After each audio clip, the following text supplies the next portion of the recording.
getting a call from my manager being like, did you want to support maybe Taylor at Wembley? Obviously yes. Hi Coconut, Coco Mocoe here. Thank you so much for watching, and the show has just been getting so many new viewers and listeners like never before. Today we are saving a seat in the middle row for Holly Humberstone. Let me know in the comments on YouTube what artists you want to see on the show next right before they blow up. And you can also let me know in the reviews on Apple Music and Spotify, which helps the show grow. This show is actually filmed in the Spotify theater. Let me know who you want in next.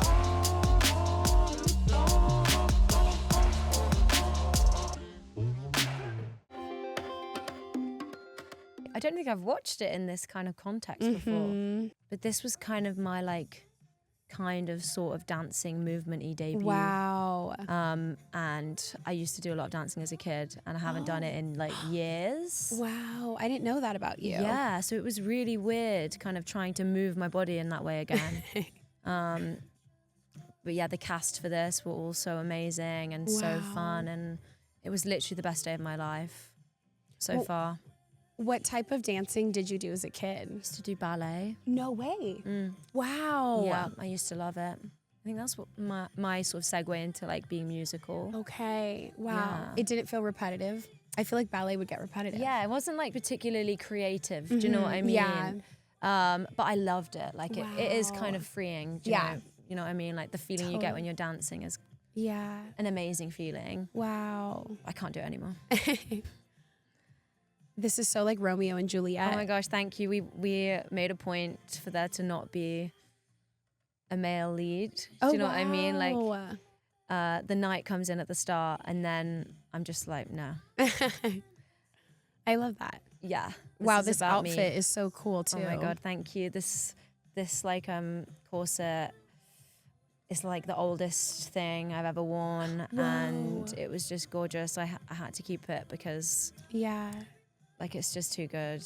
I felt like a princess. But it was just like a really fun day. Wow. This is supposed to be like town square. Aww. And everybody else is like super happy, and I'm just like, get me out of here. Yeah. I hate these. Is that supposed to be like a witch in the back? Yeah, Caroline. She was such a babe. All of the extras were so good. Wow. And so fun to be on stage with other people. We did this whole set build for this shoot. We found like an old theatre and just built everything on stage. It was really, really cool. Wow. And then we really made it snow. Oh my gosh. And I wear contact lenses, and there was just, I was breathing this plastic snow in, just getting in my eyes. It was overwhelming, but also the snow, best day of my life.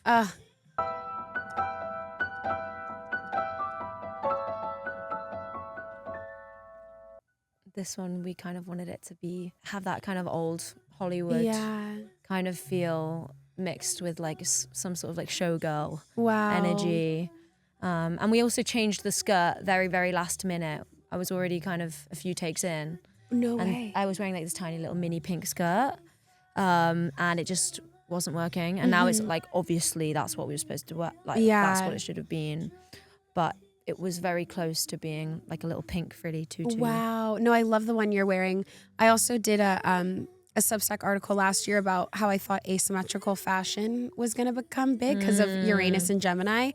And you had, I know I'm so into astrology. No, that's cool. An asymmetrical skirt. Hell yeah. This. So you're going onto stage. Yeah, this just felt like so crazy to shoot. I think that like my sister Larry, who's been helping with all the creative, and Silken, who's directed everything, we all had the same exact vision of what we wanted this video to look like. And then it was just like such a crazy experience to like watch it happen and like realize itself on the day. It was crazy. Wow. Are you like intentionally leaning into like the blue cooler tones, or?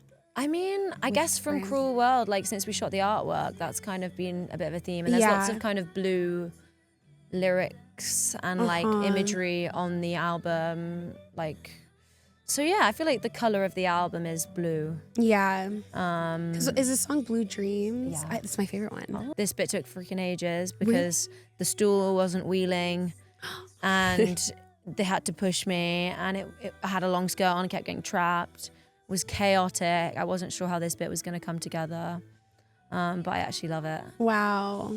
Yeah, the transition. Yeah, Silken, who directed it, is like obsessed with portals Wow. and like other worlds, and that's why we worked so good together, because that's what the whole concept of this creative is. Wow. Is this real? Sorry, continue. Yeah, no, it's real glitter. It was extremely slippy. We had like 20 minutes to get this end scene before you go into overtime and you have to pay. Like it becomes like completely unaffordable if you go like a minute over. And you were saying the portals, and is that why there's the mirrors in the frame? Yeah, we wanted it to feel like the juxtaposition between the intimacy and the kind of stuffy claustrophobicness of the dressing room at the start, and then it kind of expands out into this black void at the end. And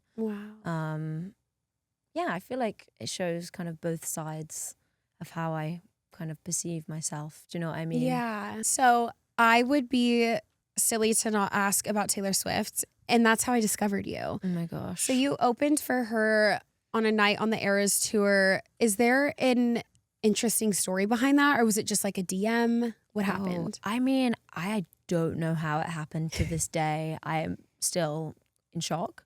I remember being in my little dingy flat in London and getting a call from my manager being like, did you want to support maybe Taylor at Wembley? Obviously yes.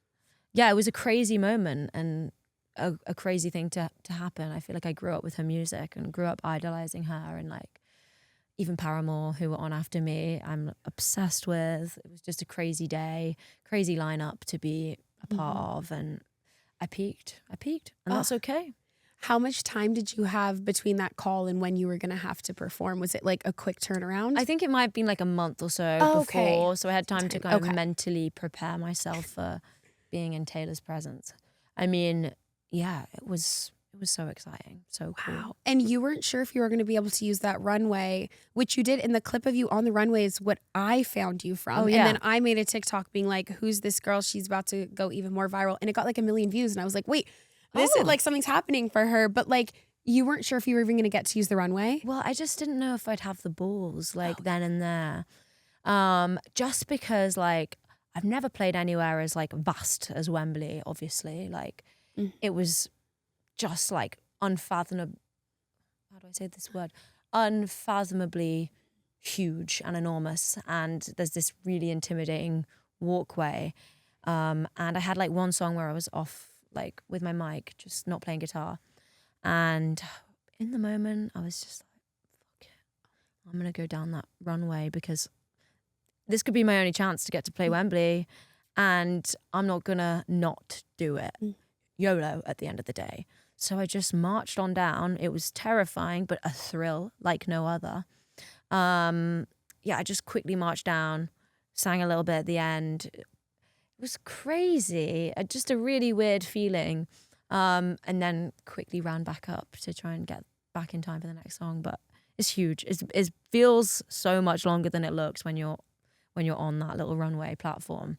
But yeah, a core feeling, a core memory of mine for sure, strutting down that runway. And you just got to briefly meet her. Is it in between when you're performing and she's going? I always wonder when people take that photo. Yeah, I think it was after I performed. It was after my set.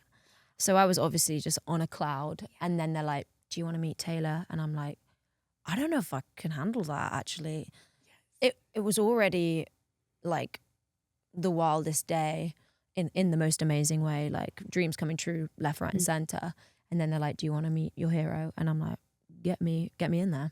But she was so nice. I mean, yeah, she was lovely and just said that she liked my music, and that's just bizarre coming out of Taylor Swift's mouth. And just like the play suit she was wearing, the leotard. It's just, she's even more gorgeous in real life than, she was breathtaking. No notes. Oh my gosh. I going from that, and then I want to talk about your album, but from one live performance to another, as we're filming this, It'll come out in a few weeks, but as we're filming it, you're in the middle of your Coachella. Like you perform weekend 1, we're filming, you perform weekend 2. What was Coachella like? Do you have any anecdotes from that day? Like, do you wake up that morning and you're checking your phone and it's like a normal morning? Or do you just feel, is there something different about how the day progresses? Oh, yeah. I mean, I feel like Coachella like so cool to be involved and to be like a part of such an insane lineup. And I feel like we grow up in the UK hearing about Coachella as this like mystical place that doesn't really exist. And so it's extra cool being so far away from home at Coachella in the desert. Yeah, I mean, also, actually, it was album release day as well on Friday when I played first weekend. So my head was somewhere else. I was on a weird vibe. And like we'd flown in on on the Thursday night. So the night before we arrived in LA, and then I got like 2 hours sleep, maybe, just too excited, jet lagged and excited, and checking my phone, like the album is out. I've been working on for like 2 years, and then we're playing Coachella. Just felt like a lot, but also in an amazing way. Yeah, I felt like I was on a cloud all day. It was really, really cool. I'm excited for Friday. I know, because I feel like now, also because your album's been out for a week, maybe some of the audience will know some of the other songs that the first day's audience might not have been exposed to. Yeah, totally. Because none of us had service there. So it's like anyone there, I'm like, I didn't hear any new music. You've had a week to do home. some homework. Yeah, exactly. They've done their homework. And so were you also able to catch any other sets while you were there? Or I always wonder, like, are the artists going to other sets? I was far too nervous on the Friday to do anything other than sit and, try and process everything that's happening. And you're in like a trailer. Yes. I'm so curious about like how all this goes down. So you're like in a trailer that's air conditioned, just sitting there being like, it's going to happen soon. Yeah, exactly. Just trying to get into the headspace of like, I'm about to play Coachella on album release day. Like, life doesn't get much weirder. And yeah, it was slightly gutting. Was hearing Dijon play his set backstage, being like, I want to go out there so bad, but I need to focus on the task at hand before I can allow myself to let loose. But we stayed close by, and on the Saturday, we went back into the festival, and we got there in time to see the end of Alex G's set, and I'm a huge Alex G fan. And then we ran to Geese. But yeah, I'm gonna have to try and catch more people on Friday, because I feel like I've not scratched the itch of like seeing enough people at a festival. I need to, you should. I need to see Sabrina's set, really. Yes, Sabrina's, also Slater's, but she's on at 3, and it was so good. Okay, well, if I get there in time, I have to go there, because I've seen content from her, from her set, and I'm like, why wasn't I there? Yeah, both of yours were probably my favorites of Friday, because it was just, I just am always so curious. I'm like, I wonder if the artists are too nervous to be running around. I guess it makes sense that after, once you're done, that's why it's almost good to be the first day. If I was Sunday, like, I wouldn't be able to do anything. I'd be so nervous. I'd be an emotional nervous wreck, I think, all weekend long if I was performing on the Sunday. It's kind of like equivalent to Glastonbury. I feel like in the UK, like, it's obviously a blessing to get to play there, and I'll literally will take any set at any time. But like the ideal is like the Thursday or the Friday at like 3 p.m., 4 p.m. And then you're off the clock and you just get to go and enjoy yourself and have a great time. And have a festival and a party. Yeah. And so something that really intrigued me about your new album is, I was researching it, is something that it was inspired by that I don't think anyone really like articulates or talks about, but is sort of this like grief of losing a home that's in the family. Like, I remember when my mom sold her childhood home, it's almost like you're losing a person in a way. Yeah. So can you walk me through how this, and also the lore of your home? Oh yeah. And how it inspired this album? Of course. So we moved into this random crumbling house in the Midlands, in the middle of nowhere. We had like no neighbors, and it was in like a tiny village, 20 minutes away from the nearest town. So it was like real middle of nowhere, like random vibes. And it was me and my 3 sisters and my mum and dad. And the house has its own personality. Like, it's definitely creepy and haunted, but weirdly I never felt scared there. It was always just home and like the most comforting vibe, and always my anchor of like somewhere I can go back to feel like myself and like, return to normalcy and revert to my childhood self, you know? And yeah, we moved out of it in May, and I could never really see my life without that anchor. And yeah, I don't know. I feel like moving out was a really important time for me because I got a chance to just exist in my childhood bedroom for the last time and take it all in. And yeah, just going through all of my old crap that I just hoarded over the years. My family is like a big family of hoarders and we like never really threw anything away. So we kind of had like our whole lives to go through. And I rediscovered so many parts of myself that I just completely forgotten about. Like, you know, I feel like we live in a crazy world, and as creatives, we're constantly like looking forward and like looking for what's next. And it's rare that you take the time to just look back and reconnect to who you are, who you were as a kid. And it was just like so important. And I think although we've moved and it's been like a real like pivotal point in my life where I feel like it's kind of bookended my childhood in a very real way, because that kind of anchor of girlhood isn't there anymore. I think it's also made me realize that change is so necessary to be able to grow and evolve as a person, and you can't hold on to things forever. And that was a special moment in time, but it's okay to move on and find a new home and redefine what home means, you know? Yeah. I feel like it could be like, I don't know, it could stunt you if you stay where you grew up and stay where you've been raised for your whole life. Actually, I'd probably have liked that, but I know. I'm like, I would love to be stuck at like 22, but yeah. pretend to be a kid forever. Yeah, exactly. But yeah, it was a real formative time. And I feel like all of these old trinkets, like I found like an old music box that I used to keep all my jewelry in. And it was one of those classic ones with a little spinning ballerina and like a wind up type situation. And it was broken, like the top had like come off its hinge. But I wound it up and like the ballerina still kind of worked and span. And the little song it played was like, takes me back to being 8 and just like a little kid hanging out in my room. So I found like this old jewelry box and my old ballet shoes and old theatre programs and like, old bits of jewelry, like an old books, old films, like just things that I used to treasure as a kid that I'd completely just forgotten about. And I just became obsessed again with all of these things that I loved as an 8-year-old. And I was also writing the album at that time alongside just going back and forth from the Midlands to clear out this house. And yeah, I mean, I feel like there's so many sonic references from stuff that I used to love as a kid because I was listening to all of that again. So it sounds really nostalgic and like a warm hug to me. And there's so many, like all of the visuals were inspired by things that we found. And like I did it all with my big sister. She knows me better than anybody. And I think that if I was to visualize my future and what I hoped that I would be able to become, all I wanted to do when I was a little kid was be a singer and get to do this as a job, like just like a pipe dream. And I think if I could see myself, if my 8-year-old self could see what I'm doing now, I think it would make her really proud. So I'm gassed. Yeah, it's been a really weird but important time.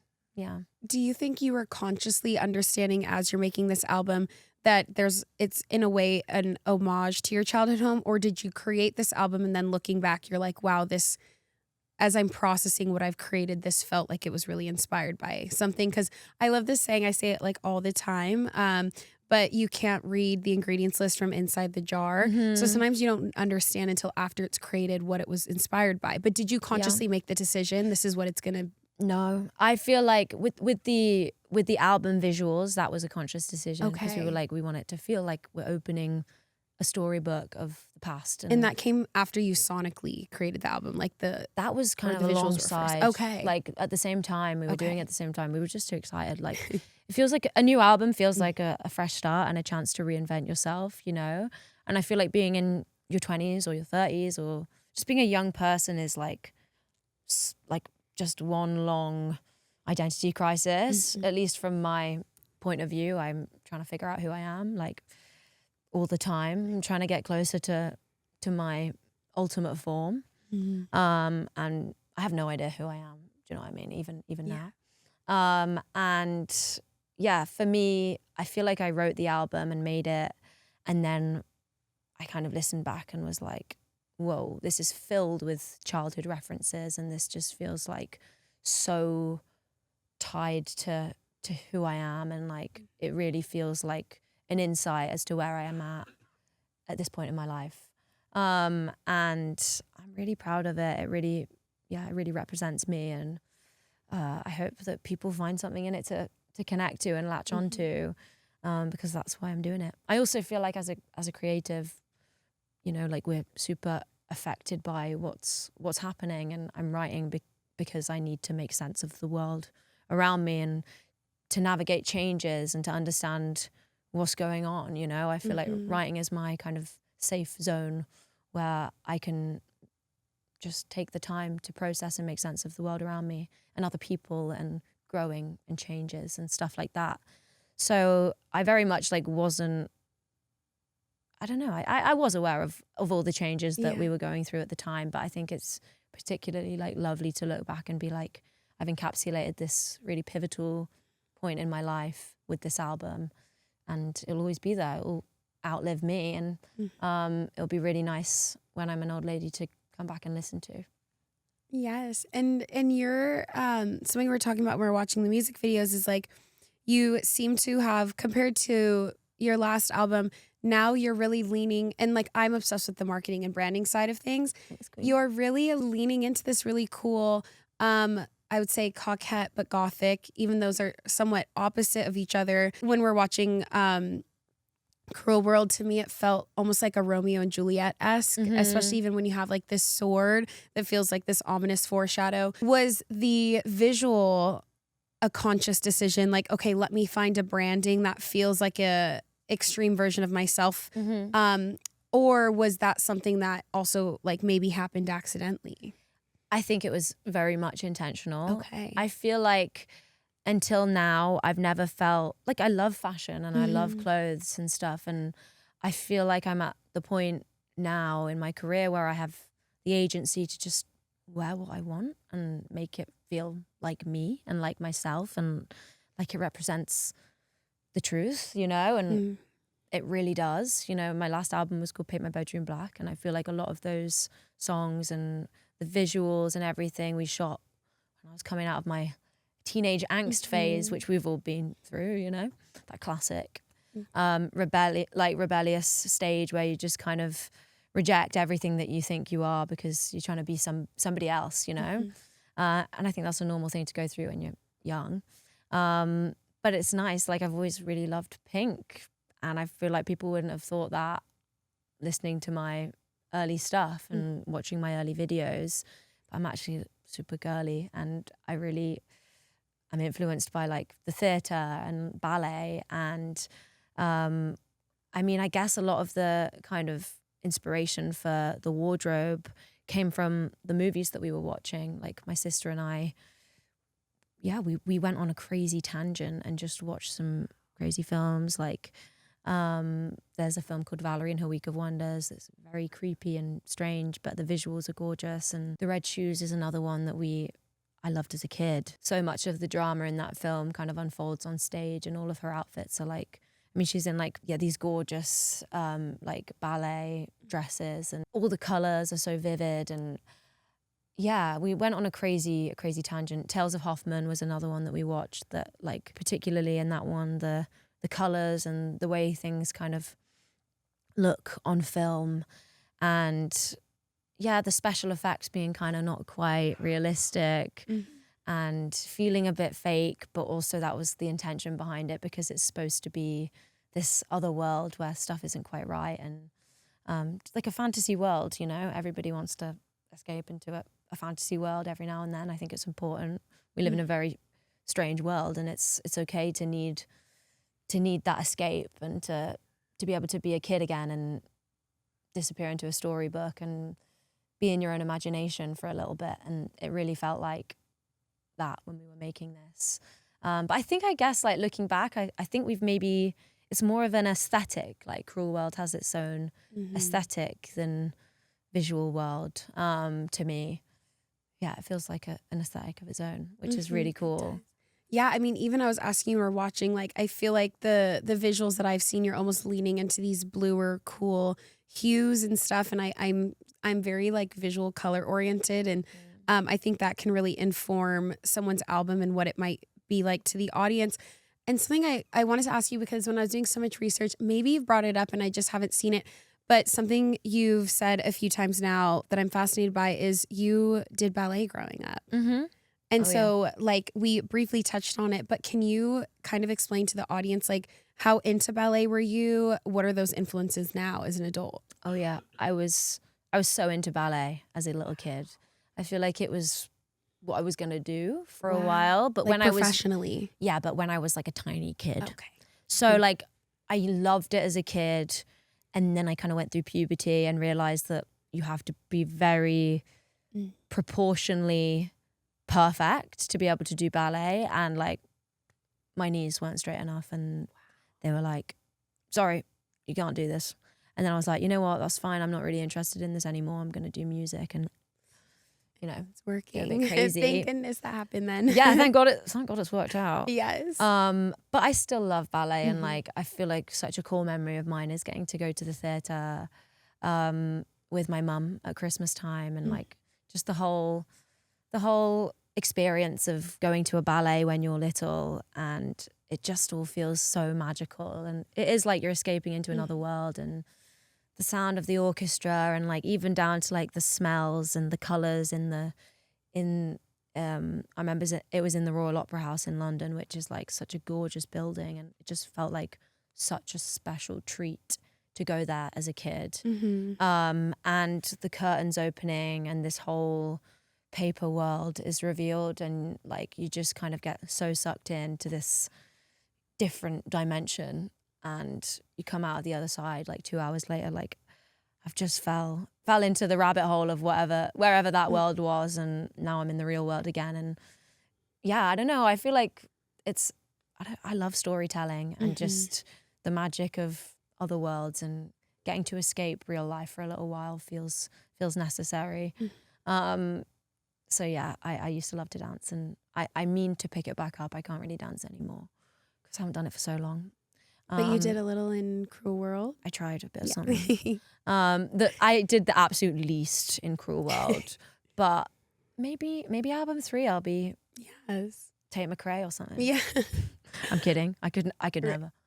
Never do what she does. I know. My gosh, what she does is so cool. But and then I've just a few last questions. The last one I want to ask about, actually I have 2, because I have to selfishly ask. My favorite song is Blue Dreams.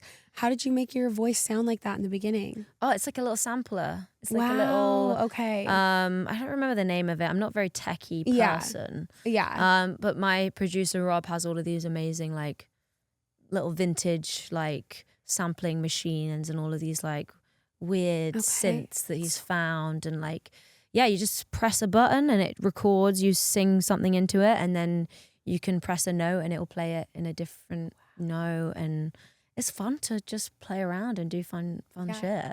I love that one. Yeah, thank you. I'm glad you like Blue Dream. It's my favorite song. I'm like, yay. And then I have a few questions that we ask every middle row guest that are really quick, but the last one I want to ask about the making of this album is, you talked about some movie influences. As an artist, are you consuming other music while you're creating an album? If so, what was that? Or if not, I know some artists don't consume any, like Charlie XCX has talked about, she doesn't listen to any music when she's creating an album, except her friends. Is that something, what's your process? Are you being inspired, or are you shut out?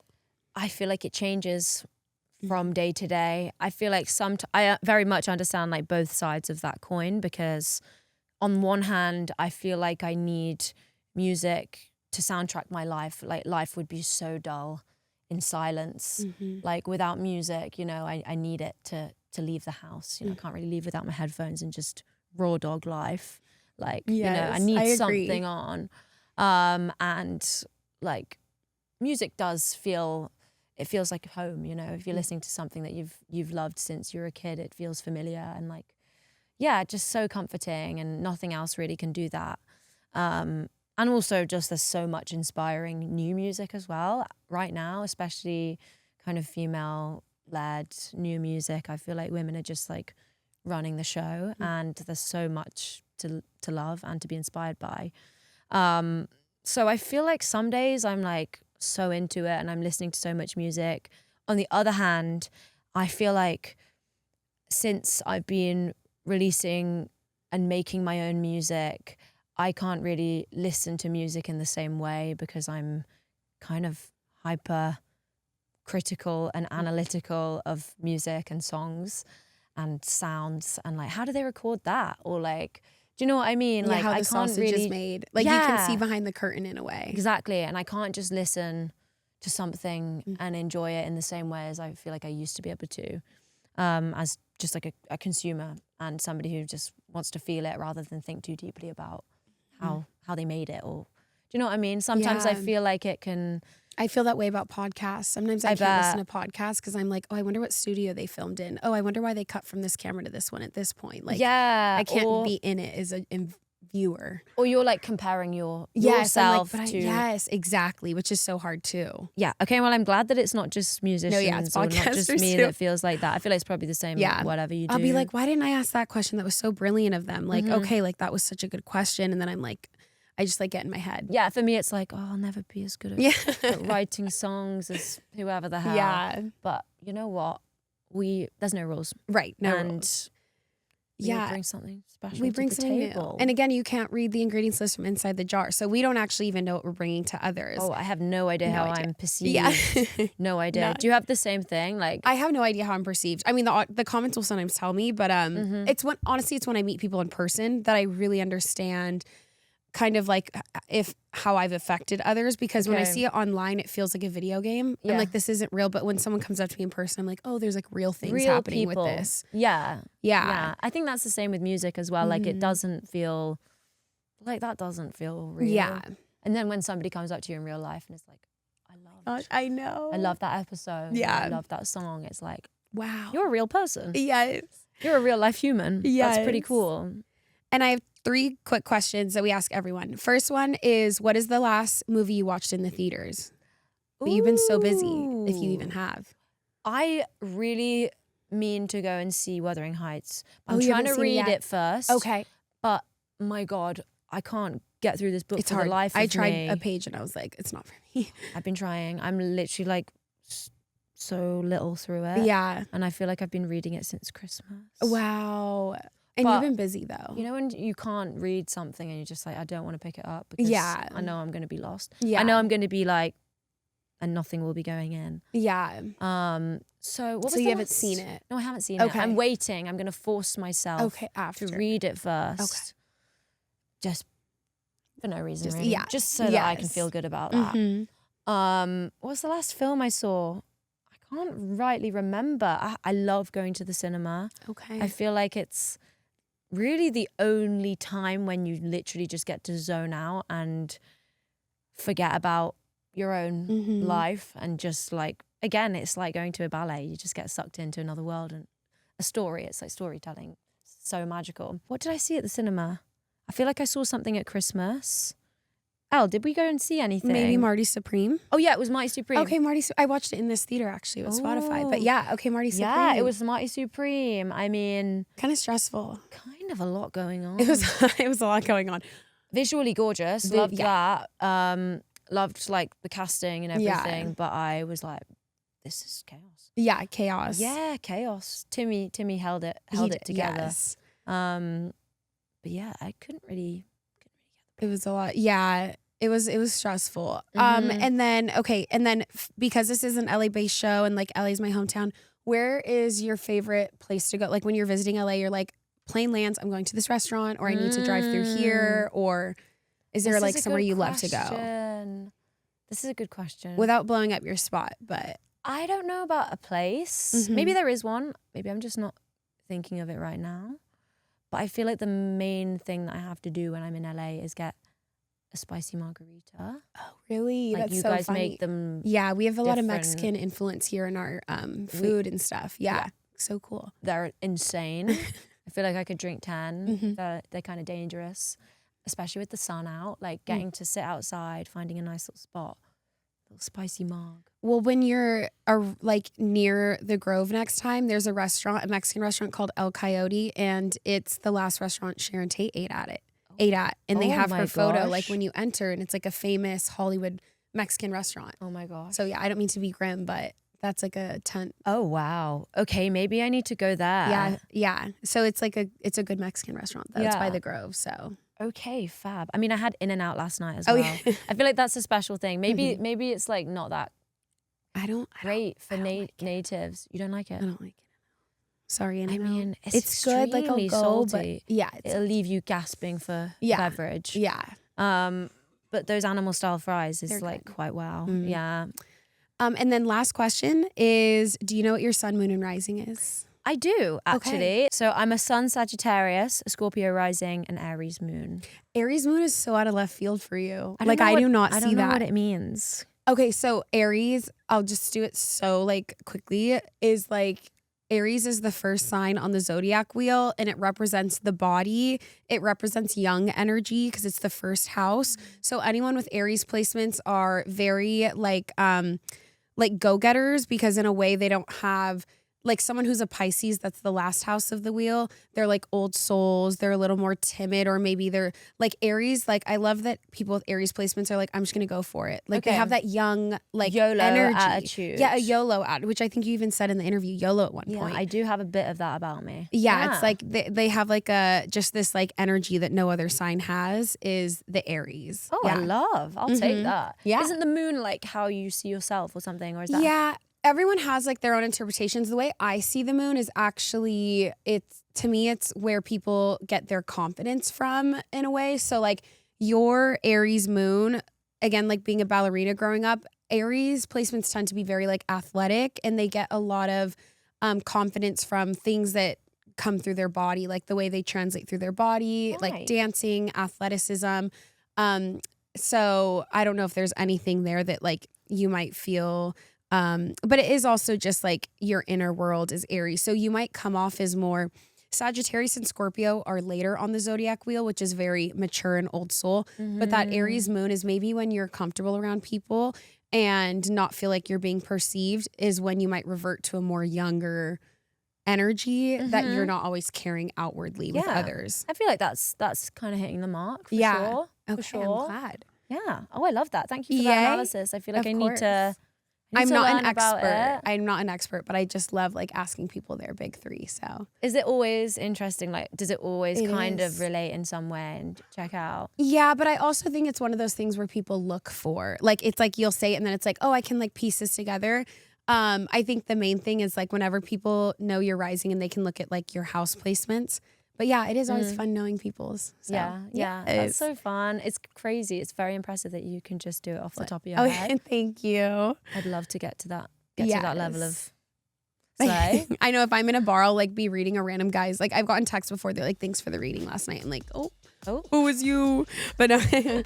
All right, thank you so much, Coconuts, for watching this episode with Holly Humberstone. If you are new here, hit subscribe so you never miss an episode. And if you guys follow me on Instagram, you can leave your questions for upcoming artists. And you can also listen to the official Middle Row playlist on Spotify. Thank you so much for watching. Bye.